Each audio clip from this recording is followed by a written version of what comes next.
ഭരണസമിതിയൊക്കെ വരുമ്പോൾ എന്തെങ്കിലുമൊക്കെ പള്ളി ചെയ്യണ്ടേ? വെറുതെ ഇരിക്കുന്ന മുറ്റത്ത് ടൈലിടുക, വെറുതെ ഇരിക്കുന്ന പള്ളി ഫ്ലൈ ഓവർ ഉണ്ടാക്കുക. അങ്ങനെ ഒരു അച്ഛൻ ചെയ്തിട്ടുണ്ട് ഒരിക്കൽ. പള്ളിയിൽ നിന്ന് ഓഡിറ്റോറിയത്തിലോട്ട് ഫ്ലൈ ഓവർ ഉണ്ടാക്കി. കാല് നീട്ടി വെച്ച് നടന്ന 2 അടി വെച്ചാൽ മതി, ഓഡിറ്റോറിയത്തിൽ ചെല്ല.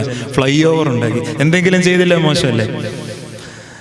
എന്നിട്ട് ഈ പുതിയ ഭരണസമിതി വന്നപ്പോൾ ഇതിലൊരാൾ അച്ഛനോട് പറഞ്ഞു, അച്ഛൻ വല്ലതും അറിയുന്നുണ്ട് ഈ നാട്ടിൽ നടക്കുന്നത്? ഏതോ ഒരുത്തൻ എന്നും ഉച്ചയ്ക്ക് പള്ളി കയറുന്നുണ്ട്.